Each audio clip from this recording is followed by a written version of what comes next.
cualquiera podía, todos tenían que estar a la altura de las expectativas. Por lo tanto, la educación era obligatoria. ¿Una sociedad con educación tomará mejores decisiones, sí o no?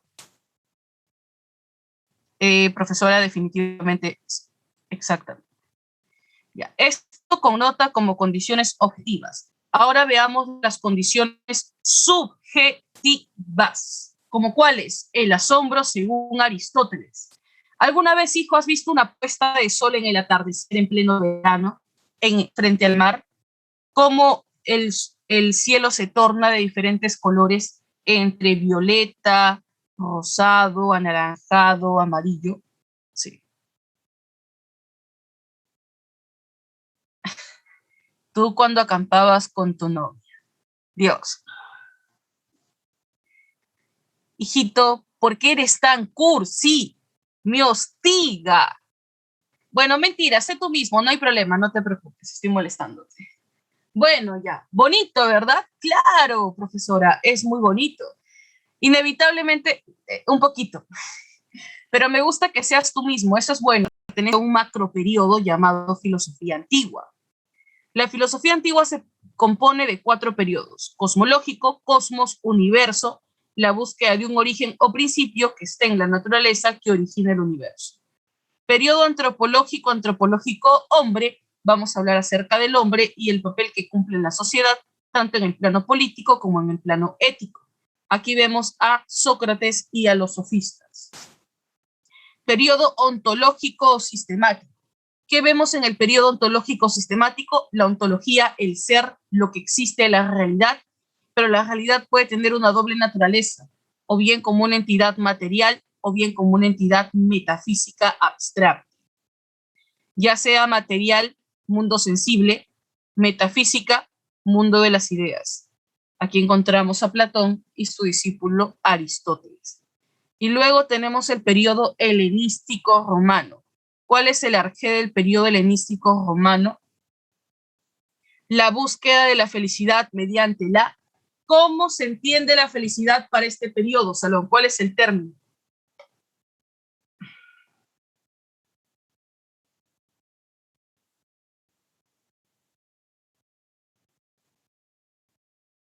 ¿Cuál es el término?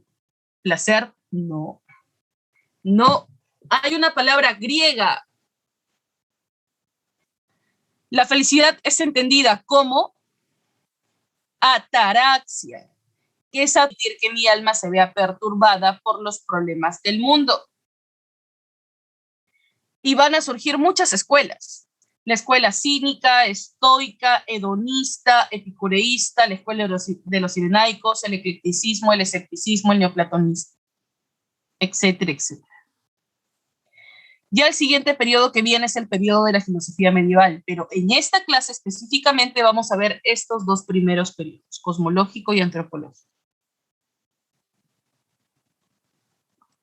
Esto es justamente lo que les estaba explicando en un inicio, el paso del mito al logos. ¿Qué significa logos etimológicamente? Razón universal. Ahora, en esta primera etapa del pensamiento, manifiesta un gran interés por la problemática sobre el principio de la naturaleza. Naturaleza en griego es physis, principio, origen, arjé. El término arjé va a ser acuñado por Anaximandro. Anaximandro utiliza por primera vez el término arjé.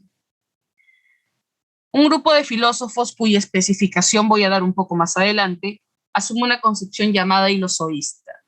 Hilo, movimiento, animal. El planeta es como un animal en movimiento, está en constante cambio.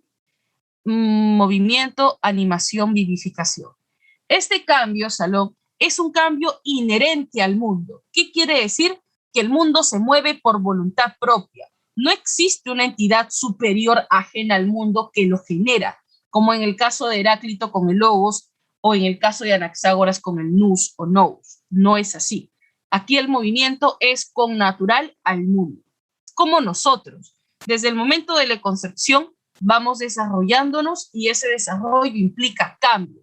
Ese cambio es connatural a nuestra condición humana.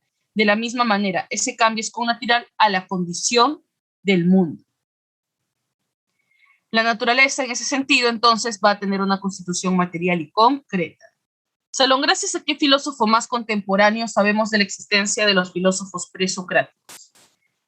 Gracias a la existencia de qué filósofo contemporáneo sabemos de la existencia de los filósofos presocráticos.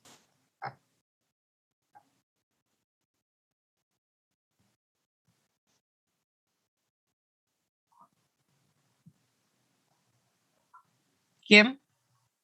Aristóteles. ¿Cómo se llama la obra de Aristóteles?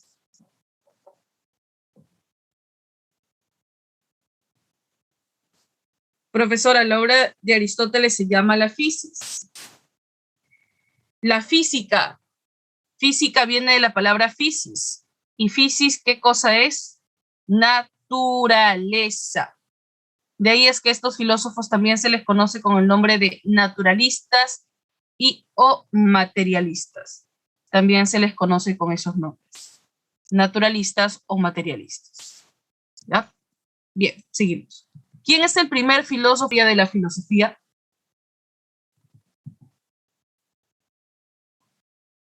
¿Quién es el primer filósofo de la historia de la filosofía?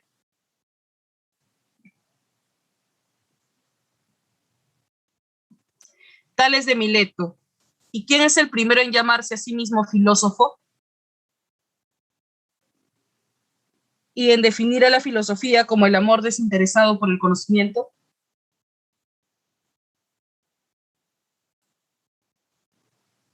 Pitágoras de Samos. Muy bien. Salón, intentemos pensar como Tales, ¿ya?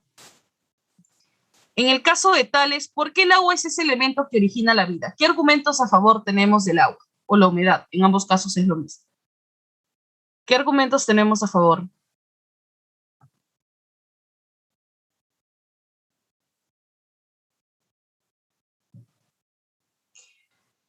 Profesora, uno, que es un elemento vital porque sin agua no podríamos vivir y no podría existir vida tampoco. ¿Qué más?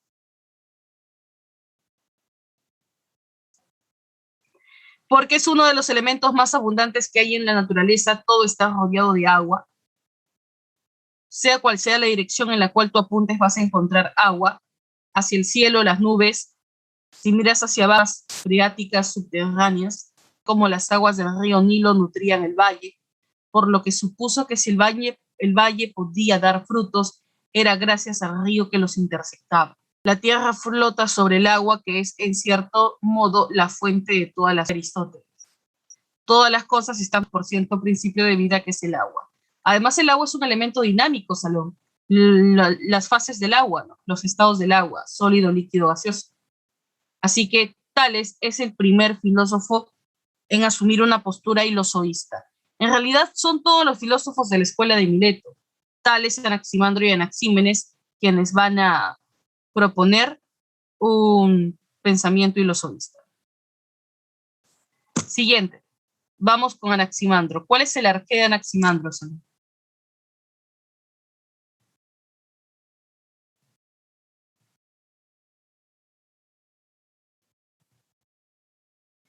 ¿Cuál es el arqué de Anaximandro? El apeiron. ¿El apeiron es una entidad material o es una entidad metafísica? El apeiron.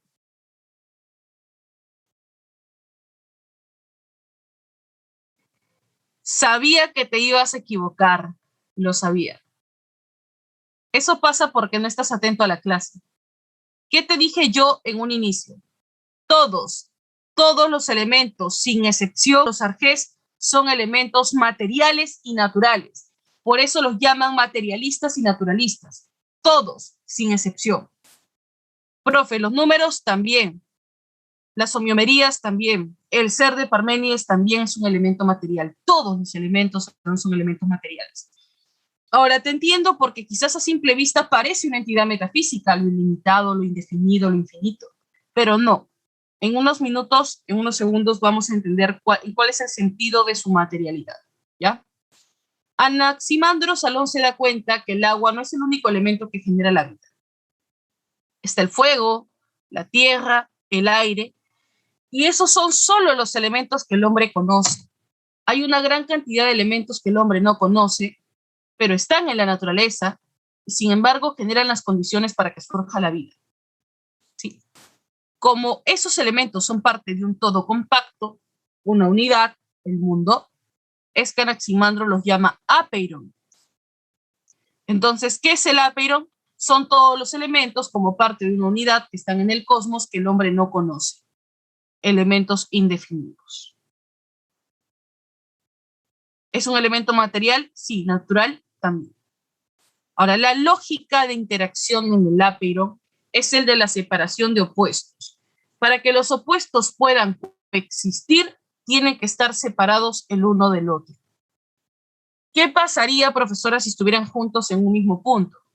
Se aniquilarían, ¿no? Por ejemplo, ¿algo puede estar frío y caliente a la vez?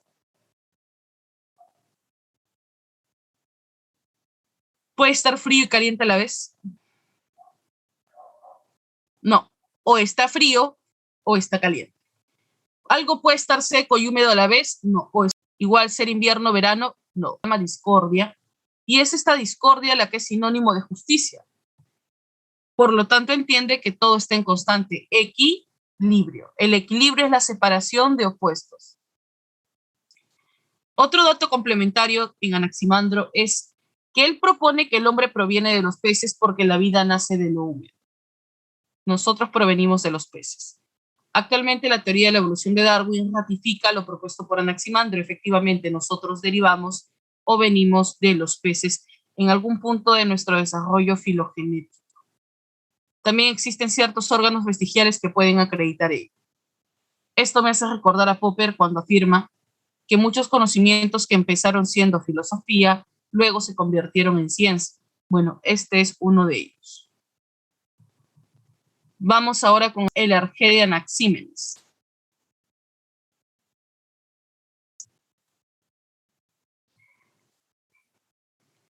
¿Cuál es el Arjé de Anaxímenes?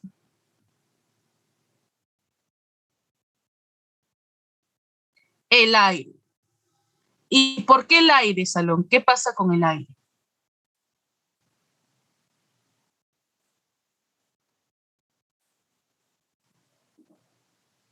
¿Puede vivir sin aire? No. Esto me suena a una canción. A la pregunta que acabo de hacer radica en lo siguiente. La siguiente sustentación. Salón, ¿qué pasa cuando el aire se condensa? ¿En qué se transforma? En agua. Cuando se rarefacciona se transforma en fuego y cuando se solidifica se transforma en hielo. Prácticamente del aire derivan todos los demás elementos que hay en mayor abundancia en el cosmos. Fuego, agua, tierra. Por lo tanto, presupone que el aire es el que los origina. Por otro lado, también cree que el alma humana del ser humano es como un soplo de aire. ¿Por qué? Cuando tú naces, ¿qué es lo primero que haces? ¿Qué es lo primero que haces cuando naces? Nadar. ¿Así? ¿Dónde? Parto al agua. No, respiras, bueno, lloras, y lloras porque el vientre materno, tú respiras por el cordón umbilical, ¿no? Fuera del vientre materno, respiras por tus pulmones y eso te genera dolor y por eso lloras.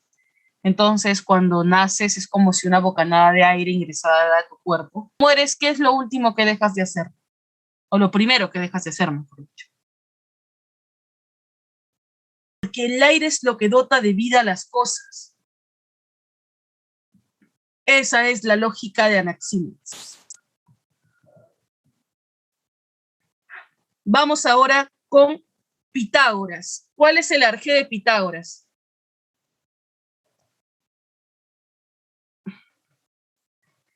¿Cuál es el Arjé de Pitágoras?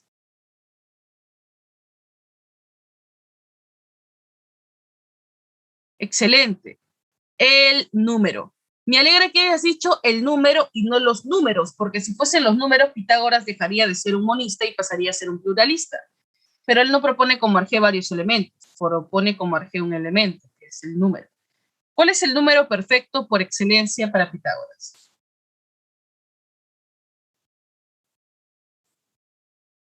¿Cuál es el número perfecto por excelencia para Pitágoras? El 10. ¿Por qué?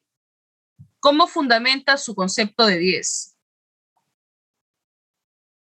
en la famosa tetrarquis, ¿no? ¿Cómo es la tetrarquis, profe? Más o menos así, ¿ya? Mira.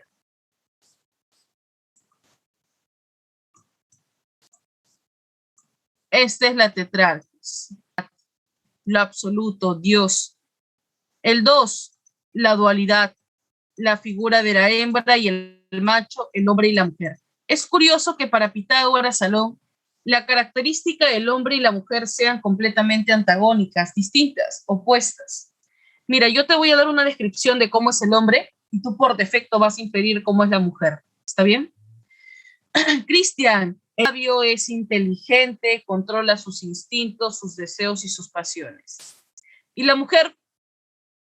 ¿Cómo es la mujer? Descríbete, hijita. Descríbete. Profe. Emocional, instintiva, pasional, subjetiva. ¿Qué más? Adora, provocativa.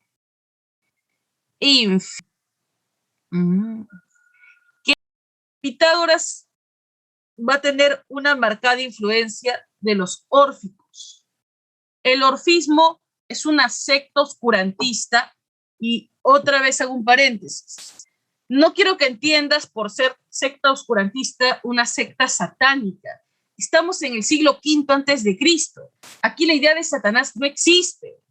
Así que por favor deja de pensar que es una secta satánica o algo así. ¿Está bien? Ok. Ya. Es una secta porque no cualquiera podía ser parte de ella. Y es oscurantista porque no les gustaba reunirse con los demás. Eran demasiado herméticos y conservadores, reservados. Aquí, por ejemplo, para pertenecer a los órficos tenías que dominar la geometría y practicar la metempsicosis y el ascetismo. ¿Qué es metempsicosis? La idea de que el alma es inmortal y se reencarna de cuerpo en cuerpo. La forma en cómo se reencarna es curiosa, Salón. Por ejemplo, si tú has tenido un estilo de vida demasiado mesurado, prudente, irracional, contemplativo, vas a reencarnarte en un ser humano. Pero si has sido una persona dionisíaca, pasional, sexual, lujuriosa, vas a reencarnarte en un animal. Ahora yo te pregunto a ti, ¿tú en qué te reencarnarías bajo esta lógica? ¿En un animal o en un ser humano? ¿Qué estilo de vida has llevado a tus cortos 17 años? Piénsalo. Su compañero en y los demás, Salón, de Diógenes, y reencarnaría en la figura de un animal. Sí.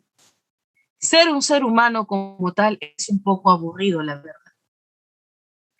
Ahora pregúntate, ¿cuántas almas te has comido a lo largo de tu vida? Uf, profe, uf. Soy un devorador de almas, con decirle que ayer en la noche me comí con papas y pues toqué punto de sal. Claro. Profe, ¿usted quiere volverme vegetariano? Yo no, Pitágoras, porque Pitágoras era vegetariano, él no comía carne justamente por esa razón, porque creía que al comer carne se estaba comiendo el alma de una persona que en una vida pasada pues había tenido una vida demasiado pasional, instintiva. Por eso practicaba el ascetismo. El asceta es aquel que priva su cuerpo de los placeres. De comida, hijito. ¿Qué otra cosa te vas a comer aparte de tus uñas? La vida del sabio no está ligada a las necesidades del cuerpo. Dormir, lo necesario. Comer, lo necesario. Fornicar, no es necesario. Más allá de cumplir un rol estrictamente reproductivo. El sexo no fue... Ahora, ¿te imaginas vivir así, Evelyn? Teniendo que controlar tus deseos, lo que piensas, lo que sientes, sintiéndote culpable por sentirlo y castigándote para evitar hacerlo nuevamente.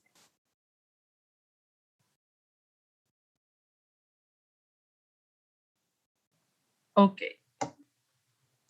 Profesora, me dice. Claro. Bueno, pero esas distinciones dudo mucho que los haga Pitágoras en su contexto. Ten en cuenta que la metempsicosis pitagórica es influencia de los órficos, pero también lo va a asimilar, también asume la famosa metempsicosis, ¿sí? Como parte de la influencia pitagórica. Ahora, algo que no te pregunté ahora es lo siguiente. Salón, ¿reales o metafísicas?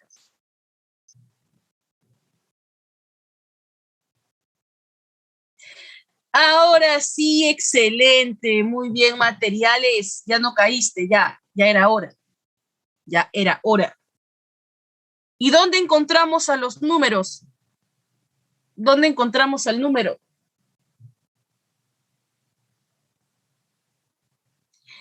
Ah, profe, en las cosas mismas, ¿no?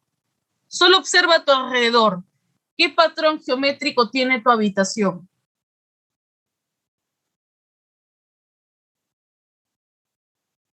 Hubo un cubo, muy bien. Profe,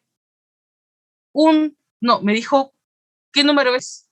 Yo le dije, ¿vives en una pirámide o algo así? ¿Cuál es tu nombre, bebecito? Que no me quieres decir porque no lo colocas allí visible. ¿Cómo te llamas? Pues porque yo me llamo Sandra. Es que ya no sé, francamente, viniendo de ustedes, es difícil creerles. Ok. A ver, Zenón de Lea y Parmenides de Lea. ¿Cuál es el arjé de Genófanes? ¿Cuál es el arjé de Genófanes?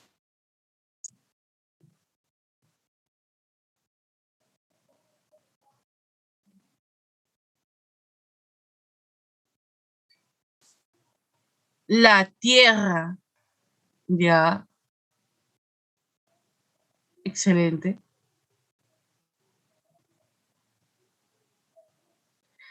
¿Por qué la Tierra, profesora? Hijo, cuando naces, de polvo surges, literal, y a polvo volverás también cuando mueres, ¿no? Mueres, te desintegras y te vuelves eh, ceniza. Que de polvo surge. Usa la imaginación. Y si no, pues abandona tu inocencia, ¿ya? Pero lo más de Genófanes no radica en su propuesta como arjé,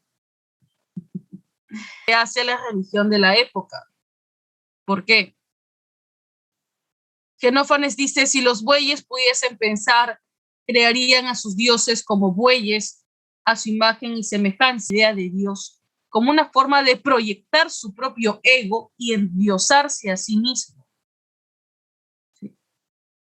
¿Qué lo llevó a pensar que los dioses, no, que los, bueno, porque los dioses griegos tienen características muy humanas, ¿no crees? Para ser dioses, y se presupone perfectos, eran demasiado imperfectos.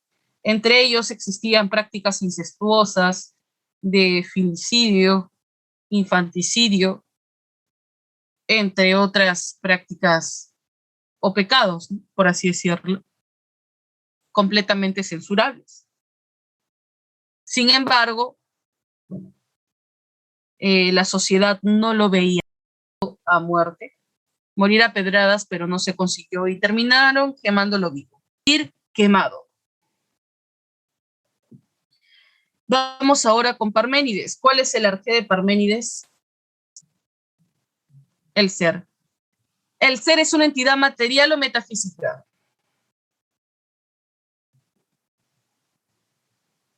Material. Muy bien. Define Parménides el ser como todo lo que existe.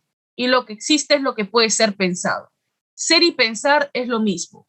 Si existe, puede ser pensado. Si puede ser pensado, entonces existe. ¿Sí? Ahora, sé que es difícil entender esto, porque por un lado tú dices, profe, ya, si existe puede ser pensado, ¿verdad? Sí. Entonces yo veo mi laptop y tengo una representación mental de mi laptop en mi conciencia, lo puedo pensar. Eso está claro. Pero lo que no entiendo tanto es lo segundo. Y lo que yo pienso existe, pero hay cosas que yo pienso y que no existen en el mundo. Como por ejemplo, una sirena, un unicornio. Goku, Goku no existe. No, te dicen que es material porque el ser es el mundo mismo, la representación del mundo, pero en su concreción, ¿no? El mundo concreto.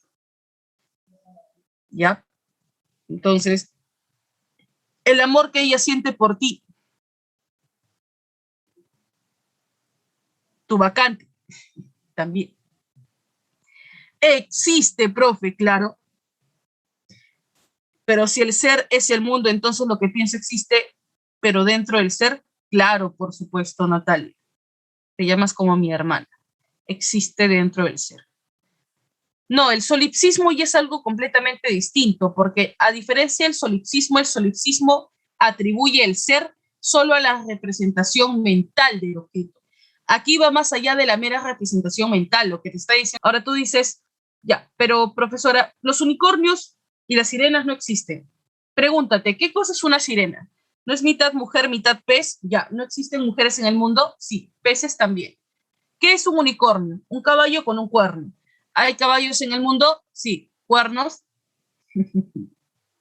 Cuernos también. Sóbate, ya, sóbate. Profe, en conclusión, todo lo que yo imagino a nivel de mi conciencia o proyecto en mi conciencia simplemente es la unificación de elementos que tiene existencia real en el mundo. Pueda pensar compuesto o unido, no tenga su correspondencia en el mundo.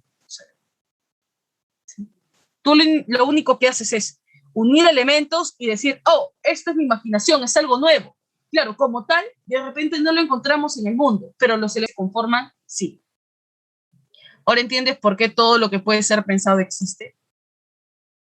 Puede que alguien me diga, profesora, ¿y Dios? ¿Cómo tú te imaginas a Dios? ¿Cómo te lo imaginas?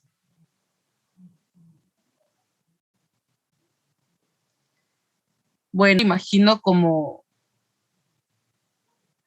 un hombre con rasgos caucásicos, alto, con una túnica blanca, cabellos largos, blancos, ojos marrones, etc. No lo sé.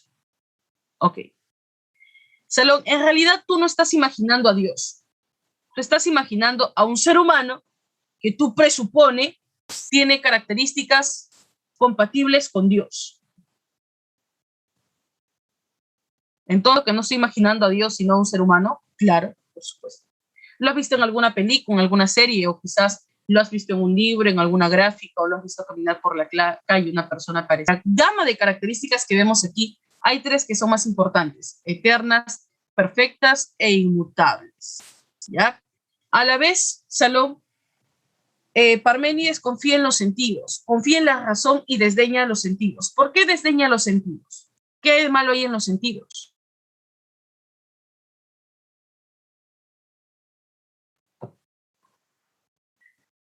No se engañan, claro que sí. Qué triste, ¿no? No solo te engañó ella o él, sino que tú te engañas a ti mismo. Por ende, ni siquiera tú puedes confiar en ti. A la profe, que sad. Lo sé. ¿Cómo sé que mis sentidos me engañan? ¿Te ha pasado que te has levantado a las 3 de la mañana para ir al baño y estás en silla y te asustas porque pensaste que era una persona, pero luego ves bien y era el montonón de ropa media limpia, media sucia, y dijiste, casi, casi me da un infarto? Sí, profe, me ha pasado varias veces. Película de terror, has intentado dormir, pero no podías porque pensabas que el coco te iba a llevar. Entonces comenzaste a ver una película de dibujito para olvidar que viste la película de terror. Ya pasa. Es que tú no puedes confiar en tus sentidos, tienes que confiar en tu razón. Tú ves que las cosas cambian, tus sentidos te hacen ver que las cosas cambian. El cambio no existe. Por eso el ser es y el no ser no es. Por eso la idea de eternidad en el ser. ¿Sí? Vamos ahora con Heráclito.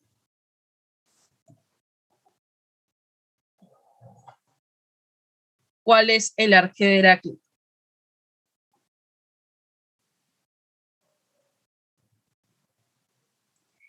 El fuego, profe. ¿Y por qué el fuego? Porque el fuego es un elemento dinámico, Salón. El fuego no es un elemento estático. El fuego cambia, oscila. Claro, exactamente. El fuego genera el caos, destruye para volver a construir. Y como representa el cambio, coincide con el famoso aforismo de Heráclito. El hombre no puede bañarse 2 veces por las aguas de un mismo río porque todo fluye. Tú eres y no eres. Eres la persona del presente que está dejando de ser la persona del pasado para convertirse en la persona del futuro. Salón, hace 5 años, ¿cuántos años tenías?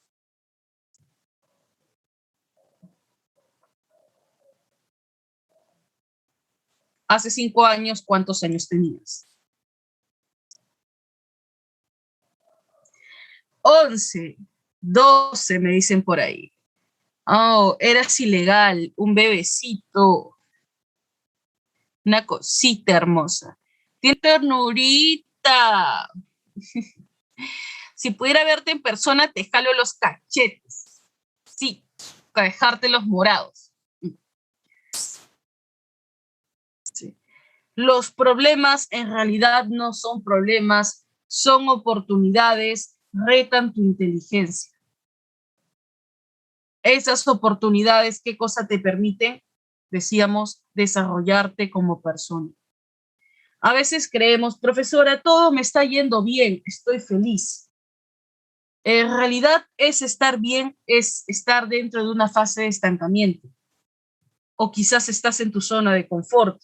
La única manera de salir de ella es enfrentando retos.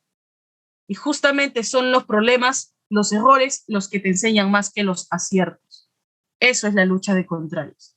Una idea de salir con un chico con el que todo me daba la razón. Le decía, yo pienso así, ¿qué opinas? Sí, también opino igual que tú. Sí, sí tiene sentido. Ajá, yo también pensaba igual. Y yo sentía que hablaba con un espejo, Salón. Me sentía incómoda, en verdad, porque me gusta el debate. Sí, o creo que él quería caerme bien, pero a mí me caen bien las personas que son auténticas, se esfuerzan por tratar de impresionarme o que necesiten mi aceptación, ¿no? Eso me hacen ver lo poco que se estiman a sí mismos. Seguimos. Vamos ahora con los pluralistas. ¿Por qué pluralistas? Porque proponen como arjé varios elementos, ¿ya? Aquí tenemos al filósofo Avatar. ¿Cuáles son esos 4 elementos, profesora? El agua, la tierra, el fuego y el aire. Estos elementos interactúan en base a 2 principios, el amor y el odio. Cuando hay amor, los elementos se unen y al unir se construyen. Y cuando hay odio, los elementos se separan y al separarse, estos elementos se destruyen. ¿Has escuchado la frase del odio al amor hay un solo paso? Pues esa frase se desprende justamente de aquí, ¿no? Del pensamiento de Empero. Seguimos. Vamos ahora con Anaxágoras. ¿Cuál es el arjé de Anaxágoras? El arjé de Anaxágoras, Salón, son las homeomeridas. Semillas que tienen diferentes formas, tamaños y se agrupan por semejanza. ¿Quién las agrupa por semejanza? El nous, que es una entidad ordenadora del cosmos. ¿Ya? Ya no puedo seguir explayándome más porque nos falta un periodo. Y por último tenemos a Leucipo y Demócrito. Salón, ¿cuál es el arjé de Leucipo y Demócrito? El arjé de Leucipo y Demócrito.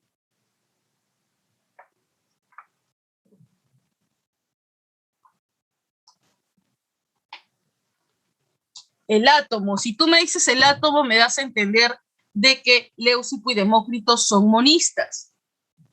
Y en realidad ellos son pluralistas. Entonces no es el átomo, son los átomos. Claro. Como dice acá, los átomos se distinguen en diferentes formas, tamaños, pero no se agrupan por semejanza como si lo hacen las numerías. Los átomos aquí se desplazan en el vacío, se mueven en el vacío. Y es ese movimiento, esa fricción, lo que va a generar el envejecimiento y posteriormente su destrucción. entre el átomo con el ser de Parménides y el vacío con el no ser. Por cierto, una acotación. Cuando a Parménides se le denomina como padre de la metafísica o de la ontología, se le denomina así no porque proponga una entidad metafísica como Arge, porque ya sabemos que el ser es material, sino porque nos habla del no ser, y el no ser sí es una entidad metafísica. ¿Verdad? Solo eso. Bien, ahora, ¿qué es el periodo antropológico? Decíamos que en este periodo vamos a hablar del hombre y del papel que cumple en la sociedad. Aquí tenemos a Sócrates y a los famosos sofistas. Salón, ¿ser filósofo será lo mismo que ser sofista?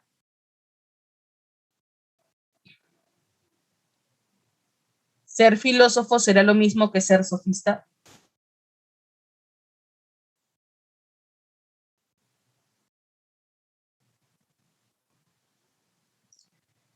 Sí, no, no es lo mismo. Los sofistas no son filósofos, Salón. Por eso se les llama sofistas. ¿Sí? Los filósofos se caracterizan porque, uno, aman desinteresadamente el conocimiento y buscan la verdad. Dos, los sofistas no buscan la verdad. Los sofistas lucran con la verdad, por eso es que no aman tampoco desinteresadamente el conocimiento, ya que ellos cobraban por enseñar. Pero específicamente hablemos de Sócrates, el filósofo más grande de Grecia, de la Grecia clásica. Sócrates, como todo filósofo, busca algo. Que busca Sócrates? Encontrar verdades absolutas, universales y que yazcan en cada sujeto. En ese sentido son individuales, ¿no? Cada persona tiene el mismo concepto de verdad, por eso se dice que es universal, pero está en uno mismo. Por eso es que la única manera de encontrar esa verdad o dar cuenta de esa verdad es mediante un proceso introspectivo, ¿no? Conócete a ti mismo. ¿Y cómo puedo conocerme a mí mismo, profe? Mediante el método socrático, compuesto de dos pasos, la ironía y la mayéutica. ¿Qué cosa es la ironía? ¿En qué consiste? Consiste en reconocer mi propia ignorancia. Solo sé que nada sé. El arte de parir ideas. Exacto, eso es mayéutica, el arte de parir ideas. La ironía, porque si tú no eres consciente que tienes limitaciones cognitivas, que no lo sabes todo y no podrás saberlo todo, ¿cómo vas a tener la suficiente humildad para aprender de los demás? No puedes, pues, hijo. Yo he conocido en el mundo muchas personas así, que porque tienen un título universitario nadie los puede refutar. Y tú puedes aprender de cualquiera, Salón, desde la persona que está en la calle vendiendo muy humildemente su piña con su sandía, hasta de un doctor de filosofía. De todo se aprende. Y no hay nada más bonito como aprender a escuchar las experiencias de los demás. Conoces tu ignorancia, puedes adquirir conocimientos en la mayéutica mediante el método inductivo, de lo particular a lo general, y la búsqueda de las definiciones. Consiste el intelectualismo moral. Consiste en el supuesto de que las personas no hacen cosas malas deliberadamente. Hacen el mal, ¿por qué? Porque no son conscientes de lo que es lo bueno. ¿Sí? El mal es producto de la ignorancia. Salón, ¿realmente crees tú que el mal es producto de... ¿Tú crees que las personas hacen cosas malas porque no saben lo que es bueno? No. Profe, me parece un poco ingenuo, la verdad, pensar así, porque actualmente nosotros sabemos lo que está mal, lo hacemos y no solo lo hacemos, nos gusta. Nos fascina, profe, hacer cosas malas. Es gracia. Y vivía en un sistema democrático, imagínate. Es como que tú, por ejemplo, en nuestro sistema te declares en contra del sistema. Lo más seguro es que te tilden de terruco. Bueno, a Sócrates no lo tildaron de terrorista porque ese término no existía, pero sí lo acusaron de creer en falsos dioses y de corromper a la juventud, ¿no? ¿Por qué lo acusan a Sócrates de corromper a la juventud? Bueno, porque Sócrates te enseña algo que siempre ha constituido un delito para la sociedad. ¿Qué cosa es eso? Enseñarte a pensar. Pensar, Salón, es algo que la sociedad no quiere que tú hagas. Porque si tú piensas, cuestionas. Si cuestionas, actúas. Y si actúas, los que están arriba se vienen abajo. Por eso es mejor tenerte ignorante, ¿ya? Que te preocupes por cosas banales, para que así sigan atropellando tus derechos. Sócrates hacía que las personas pensaran por sí mismas. ¿Sí? ¿Y por qué eran falsos dioses? Bueno, porque Sócrates te habla del daimon. El daimon es la voz de la conciencia. Sin embargo, la población o la polis presuponía que era un antidios, ¿no? O sea, no solamente un dios, sino un antidios, una figura antagónica a la idea de Dios. Y por eso lo acusaron de hereje. Herejía, esa es la categoría conceptual. Hereje. Al final lo sentenciaron a beber cicuta. Fue muy interesante esta parte, ¿sabes por qué? Porque como en todo juicio tú necesitas un abogado que te defienda, ¿no? Pero no existía en la polis una mejor persona que pudiese abogar por Sócrates que el mismo Sócrates. Así que Sócrates fue su propio abogado. Pero de nada sirvió su fundamentación porque en temas políticos, hijo, cuando se decide que una persona muera, la ley solamente sirve para legitimar la muerte de esa persona. Nada más. Así que Sócrates ya había tenido tanto impacto en los jóvenes que que era un peligro para el status quo social, así que lo sentenciaron a beber cicuta, que es una hierba venenosa. Minutos previos a la muerte de Sócrates estaban presentes su discípulo Platón, Trasímaco e Hipias, que eran sofistas, y su esposa Jantipa. Su esposa lloraba, se arrancaba los cabellos rogándole que no muera, y él le decía, mujer, cálmate, hay cosas que tú no vas a poder comprender. Platón le decía, profesor, maestro, no, usted no merece morir así injustamente. Permítame llevarlo a otras polis a que usted pueda seguir difundiendo sus conocimientos. ¿Sí? Pero no. ¿Por qué no? Esta frase es muy bonita. Porque es peor cometer una injusticia que sufrirla. ¿Por qué es peor cometer una injusticia? Porque, hijo, cometer una injusticia no depende de ti. Perdón, sufrir una injusticia no depende de ti, cometerla sí. Sócrates estaba sufriendo una injusticia porque lo acusaron falsamente y lo condenaron a muerte en base a una acusación falsa. Pero él no estaba dispuesto a cometer una injusticia al huir de la polis, porque si yo huyo, estaría desobedeciendo las normas de mi polis, sería un mal ejemplo y por ende la acusación de corromper a la juventud sería válida, ¿no? ¿Qué tipo de ejemplo voy a hacer si huyo? Así que Sócrates decide morir bebiendo la cicuta. Esta es un después en la historia de la filosofía, Salón, por el nivel de coherencia. Es fácil decir, yo hago esto, otro. Lo que no es fácil es hacer. O que haya correspondencia o relación entre el decir y el hacer. Yo te pregunto, en una situación como esa, ¿qué hubieses hecho tú? ¿Hubieses decidido morir o te hubieses ido a otra poli a rehacer tu vida desde cero?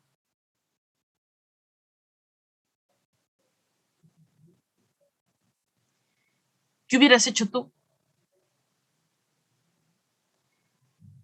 Profe, patitas, ¿para qué las quiero? Zafo. Claro. O sea, la gran mayoría y lo más común es ver eso, ¿no? Exacto. Me voy a otra polis, profe. Lo que sabemos de Sócrates es gracias a su discípulo Platón, Aristóteles, y a Aristófanes, el padre de la comedia. Las obras de Platón hablan sobre Sócrates, la más importante, la apología de Sócrates, pero también tenemos la República, el Fedón, el Banquete, el Febro, el Teteto, el Timeo, etcétera, etcétera. Ahora sí, sofistas, Salón, eran maestros de las tres artes, la retórica, la erística y la oratoria. La retórica es el arte de la persuasión, el arte del convencimiento. La erística es el arte de ganar discusiones, imponerse frente al otro. Y la oratoria es hablar correctamente y dejarse entender, con un lenguaje claro. Ahí tenemos a Protágoras, representante del relativismo nociológico, y a Gorgias, representante del escepticismo nociológico. ¿Qué te dice Protágoras? La verdad depende del sujeto, cada quien tiene su propia verdad. La verdad, Salón, solo es cuestión de perspectiva. La verdad solo es cuestión de perspectiva. En una polis tenían una comprensión y una relación política social diferente a la otra. Eso lo llevó a pensar así. En cambio, Gorgias es un poco más hardcore.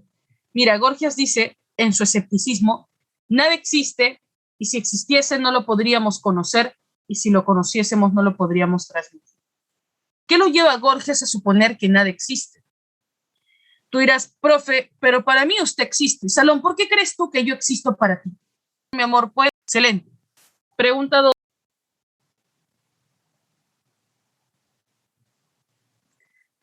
Claro, el mundo tiene orden y movimiento propios. Excelente. Muy bien. 2, avioncito. Avión, avioncito. Pregunta 4.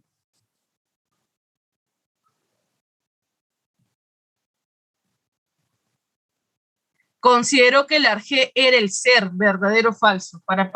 Confía en la razón, desdeña los sentidos. Clave beso. Pregunta 5.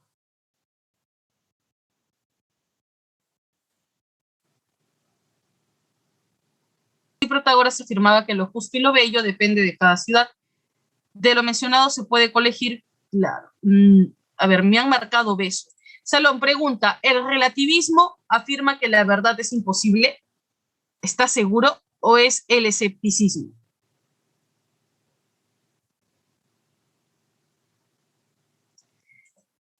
El relativista, no niega la verdad, cree que la verdad depende del sujeto. Más bien mira la clave caso. Cierto dogmatismo al considerar que cada pueblo posee su propia verdad. Claro, tú dirás, profe, pero dogmático y a la vez relativista. ¿Dogmático en qué sentido? En que tiene es eso, que la verdad depende de cada uno. Así que la clave es caso. Pregunta 6.